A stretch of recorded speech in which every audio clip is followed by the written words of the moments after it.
So, this evening, like Tracy Chapman and the Beatles, I'm talking about a revolution. I'm sorry I haven't got a more up-to-date musical reference than that. This is a revolution in capitalism, unlike anything that's gone before. And it's led by entrepreneurs, social entrepreneurs, who are building businesses with the primary objective of ending the problems that keep half of humanity in the dark ages. Now, to put this revolution in context, let's start with a look backwards. I don't think graphs are often astounding, but actually this one is. This is average global income per head between the year 1000 and today. And actually, you can go as far back as you like, say another 12,000 years back to the end of the last ice age. And that picture doesn't really change. The long flat line at the bottom of the graph represents an income of about 40 pence per day in today's prices.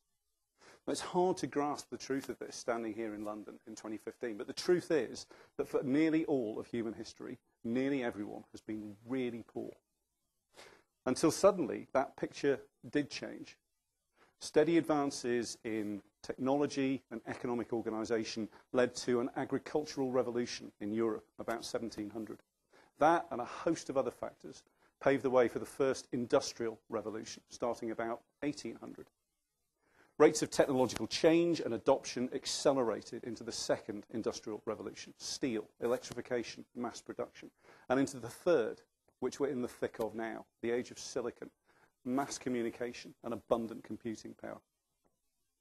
And the results, as you can see, have been astounding. There have been about 600 human generations since the end of the last ice age, and from nearly zero, human wealth has rocketed in the last 8 of those generations. And because health and wealth reinforce each other, human lifespans have rocketed too. So 200 years ago, there were only 4 countries on Earth with a life expectancy over 40.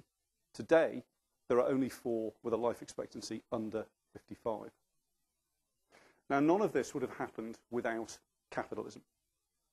Wealth creation has been driven by mass adoption of new and better ways of making food and clothing and housing and transport. And mass adoption has been driven broadly by more or less market-based systems, which signal demand, drive innovation, and allocate capital. The problem is that the evolution of capitalism has not kept pace with the evolution of technology. And for a while now, the markets part of this agenda has not been working for billions of people. Capitalism 1.0 is increasingly a winner-takes-all game. So today, the 85 richest people on Earth own the same amount of wealth as the poorest half of the global population. Now, call me a communist, but that doesn't seem either fair or efficient to me. Capitalism today is obsessed with growth for its own sake, and it's increasingly short-termist. So the average share changes hands on the New York Stock Exchange every 22 seconds. And meanwhile, billions of people have been left behind as this combination of markets and technology has turned its attention elsewhere. No electricity, no sanitation, no clean water. Their children denied the opportunities of a decent education or fulfilling work. And for them, it's almost as if none of the industrial or technological revolutions had ever happened. Well, I think we're at the start of something extraordinary that's going to change that. A revolution in the reach of our economic systems to the people who've been left behind. And it's led by an amazing group of people, social entrepreneurs. They build businesses to solve wicked problems. Problems that are complex, interrelated, and just seem too hard to fix. They're not problems that affect you and me, but they do blight the lives of billions of people around the world. So let's look at a couple of them. Today, half of humanity lives in cities, and 100,000 people move from rural areas to cities every day. And in many of them, water and sanitation systems are non-existent, or the pressure on them is really severe. And governments lack the will or the tax base to do very much about that. So the result is that 2.6 billion people live without access to a toilet. Now, I can't think of any statistic which better demonstrates that poverty is not so much about a lack of money as a lack of dignity. But imagine building a business out of that problem. Well, Sanogy are doing that in Nairobi. They're actually building two businesses. The first is based around entrepreneurial slum dwellers who run freestanding community toilets, and they charge a small usage fee. There are more than 700 of these toilets in Nairobi now, used nearly 30,000 times a day. And I've seen some of them, and the standards of hygiene and cleanliness and customer care are really high. And Sanergy's second business is taking all of that, let's call it human waste, more than 5,000 tons of it so far, and composting it into fertilizer, which they sell to farmers. Now that is entrepreneurship. Here's another example of a wicked problem. Across sub-Saharan Africa, 600 million people, that's more than half the population, aren't connected to the electricity grid. And estimates of the cost to fix that range into trillions of dollars. So that's not going to happen anytime soon. In fact, for millions of the world's poorest people, the grid is never coming. Or if it does come, it's going to go straight over their heads on the way to a wealthier suburb. Families who live off the grid in Africa spend up to a quarter of their income on kerosene for cooking and lighting. It's dangerous, it's polluting, and the light it gives off isn't really good enough to read or work or study by. Now, handing out solar lanterns isn't a long-term solution for this. Who's going to fund that for the 1.3 billion people on Earth who live without electricity? Who's going to pay for the maintenance? But what if you could build a business selling and servicing solar power units from a single lantern to something that powers a school? Well, D-Light are doing that, and they've reached more than 50 million people in low-income countries so far, and they're profitable, which means they're sustainable and they're scalable. What happens if you could build rural microgrids powered by biomass or solar, selling power cheaply and profitably to remote communities? Well, across the world, it's happening. Now, by now, some of you are asking, how the hell do you build a business selling stuff to people who have no money? Well, for the poorest of the poor, that's a fair question. People in utterly marginalised communities with no capital and no access to markets. And reaching the billion or so people in that group, roughly those on less than $1 a day, is principally a question of humanitarian aid. And whatever you say about big charities, that isn't going to change anytime soon. And then there's 3 billion people on more than $10 a day. So that includes all of us, up to and including our 85 friends at the very top of the pyramid. And to generalise, we're already pretty well served by established competitive markets. But that still leaves 3 billion people. They're largely rural, they're very underserved, but their collective purchasing power is $5 trillion. So the customers are there if you can find a way to build a business that reaches them and meets their needs.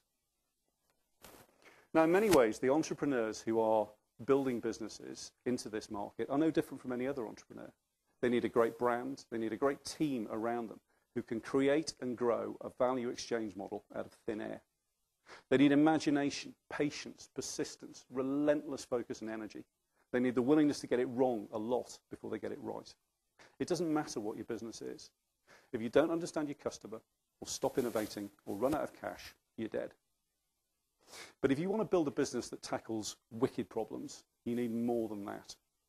You need an ultra low-cost business model that puts high-quality goods and services in the hands of people who are hard to reach and have very little money.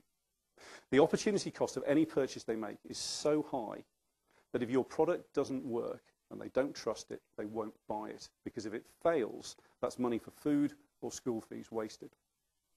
So in East Africa, Burn, who make clean, efficient cook stoves, and Solar Now have found that offering extended payment periods and extended warranty periods to their customers makes all the difference to their ability to grow a business. And their customers' payment default rates, by the way, are well under 1%. Now, entrepreneurs often need to create not just a product, but a market. So higher up the pyramid, who knew that we needed tablets until Apple invented the iPad, or £3.50 coffees until Starbucks appeared? But at the base of the pyramid, you often need to create an entire value chain. So IDE could not make drip-feed irrigation work in Bangladesh until they created an ecosystem of suppliers and sales agents and maintenance teams.